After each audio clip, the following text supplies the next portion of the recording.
Sniper's Hide here. Quick bullet point question that I get asked constantly. Just got this question a day ago.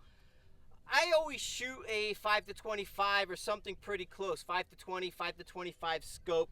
And people ask me what magnification I use to shoot on, even if I'm shooting 1,000 yards and beyond.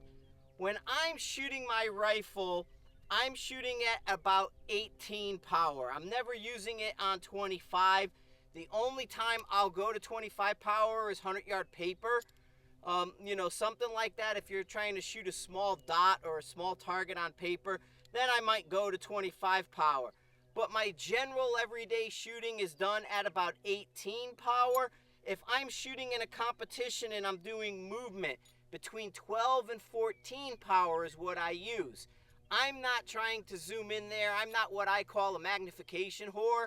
I want a big field of view. I want to be able to see the target, so I make sure I'm shooting the right target, especially when there's multiple targets involved.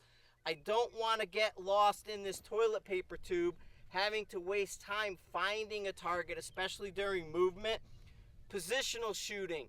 Lower my power, the easier it is for positional. I have less movement in the system, so I'm always shooting on a much lower power than my scope is. Now for spotting and observing for somebody, I may go up to 25 power as well. But my shooting is done between 18 and 12 power. That's where I am regardless of the scope that I'm using. I find I get a really good picture that way. Also, it gets warm out here, a mile closer to the sun in Colorado. A lot of mirage.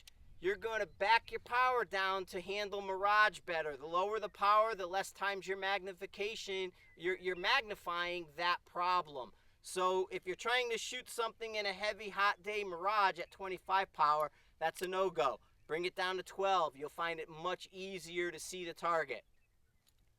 That's scopes, magnifications, and that's what I'm using. I'm using 18 to 12.